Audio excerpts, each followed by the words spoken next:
I really like boss battles.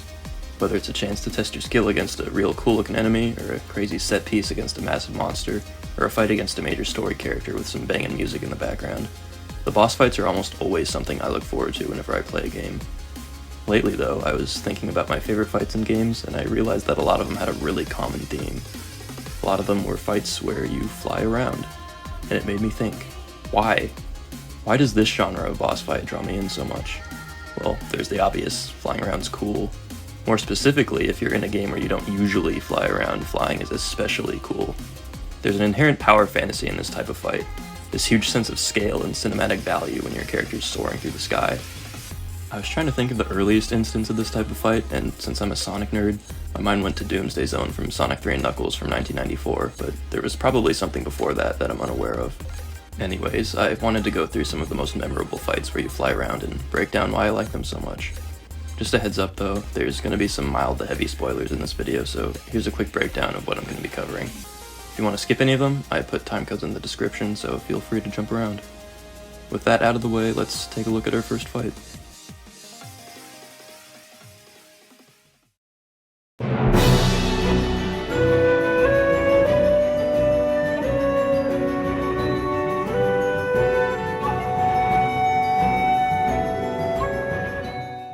Colgera is the boss waiting for you at the end of the Wind Temple in Tears of the Kingdom, and as of the making of this video is the most recent example I can think of from the boss where you fly around category of fight. It's this giant flying ice centipede thing that, judging by the name, is related to Molgera from Wind Waker in some way, which is a fun little callback. One of Breath of the Wild and Tears of the Kingdom's main mechanics is gliding, so it only makes sense to have a boss that fully utilizes that mechanic. Colgera's arena is filled with wind gusts, so you can fly up and down whenever you need to. To damage it, you can either shoot fire arrows at its weak points, or you can just dive bomb straight through it like a missile.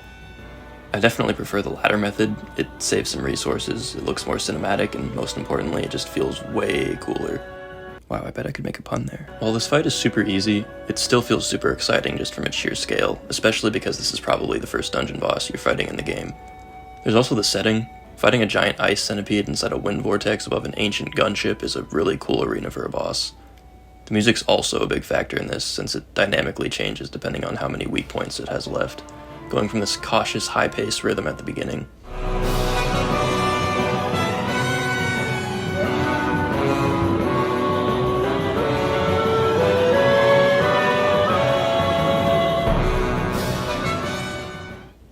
To triumphantly playing the Dragon Roost Island / Rito Village leitmotif when there's only one weak point left.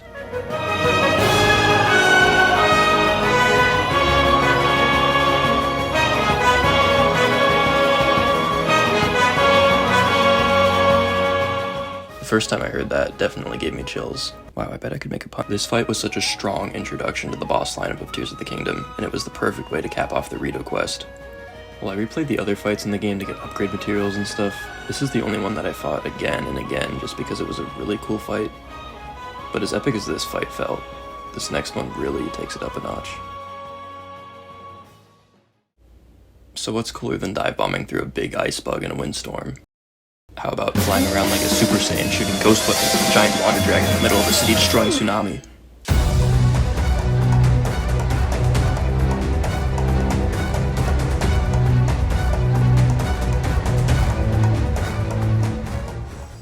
Leviathan, if you couldn't tell, is the water astral in Final Fantasy XV.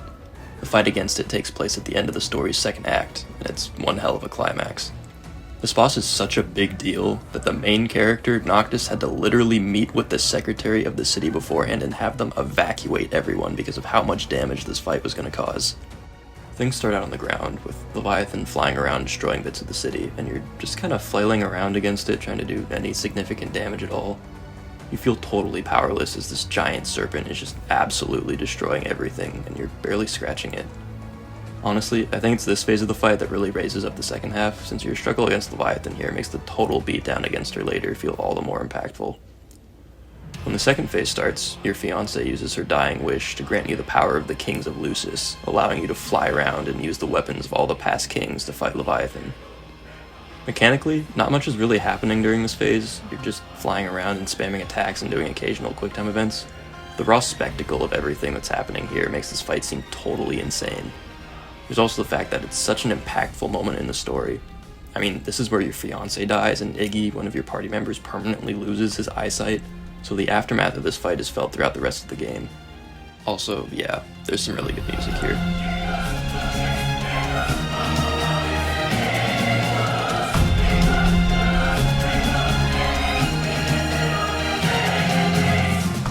Fighting Leviathan is one of the most memorable moments in any video game I've played. Its scale is practically unrivaled, and just thinking about it makes me want to play the game again. But as rad as massive epic clashes are, smaller battles with less commotion going on are still really good. Let's scale things back down a bit for this next fight.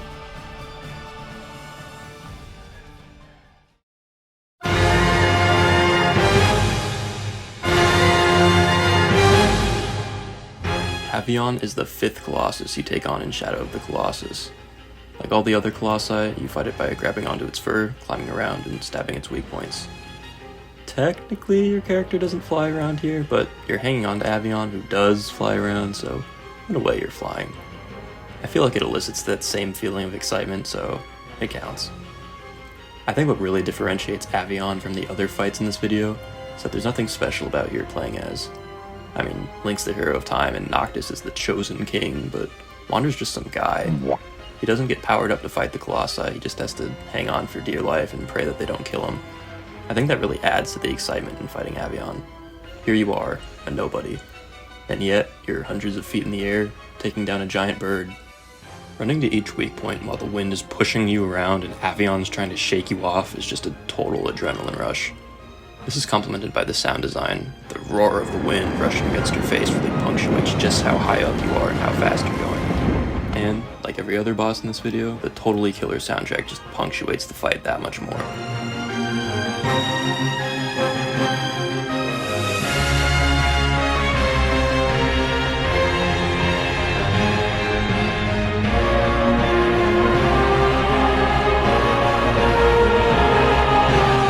Avion has a pretty simple fighting concept, but it's the execution of all of its surrounding elements that really elevates it to the super memorable status that it's at for me.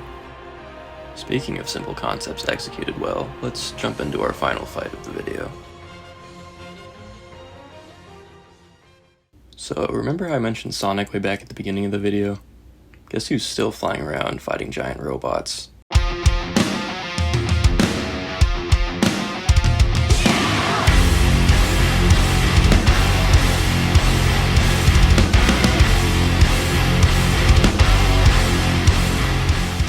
Wyvern is the second major boss fight in Sonic Frontiers, who you take on after collecting the 7 Chaos Emeralds scattered around Ares Island.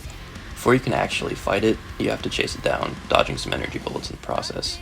After catching up, you get the last emerald, go supersonic, and start the real fight. Just like the other bosses I've talked about, the fight's not too complicated. Wyvern shoots missiles at you that you can parry back at it to stun it. It'll occasionally try to swing at you, which you can parry and leave it open for combos, and after a few consecutive parries, you can do a QTE to do a big chunk of damage. Kinda similar to Leviathan, what really punctuates this fight is everything that comes before it. I mean, you've spent the last few hours exploring this island, probably getting lost among the different elevations along the way, but now here you are, flying high up above it all, literally doing laps around the island, all while you're fighting a giant mechanical dragon. It's just so cool. This fight leans much more heavily into the power fantasy thing than difficulty. I mean, you're parrying a huge monster and throwing it into mountains with heavy metal blaring in the background. It's just unapologetically badass, and I love it. Oh, right, I don't think I need to state the obvious, but yeah, good music.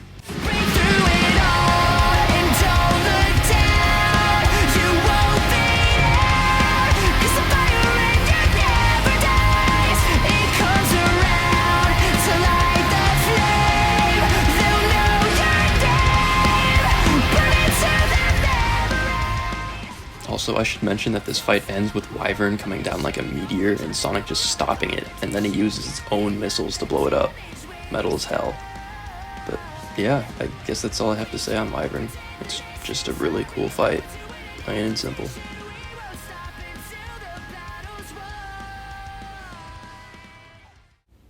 But yeah, those are 4 of my favorite fights from the flying around genre of boss. So let's reflect a bit. After looking at some of my favorite examples, what exactly makes a good boss fight where you fly around? A sense of scale, a bit of cinematic flair, some surprise factor, meaning that you've done minimal flying in the game prior to the fight, and good music. I think that's honestly all it takes. The other thing is that all of these fights aren't exactly difficult. I think that lends into the cinematic factor, because if you're struggling against a boss over and over again, it loses the wow factor and just becomes a frustrating mess.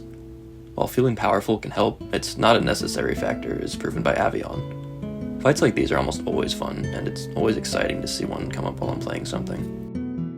Sorry this video is a bit of a mess. I just felt like talking about something strangely specific that I haven't seen anyone else cover. I don't really know how to end this video, so here's a guy from a Domino's ad. Thanks for listening to me ramble, and thanks for watching.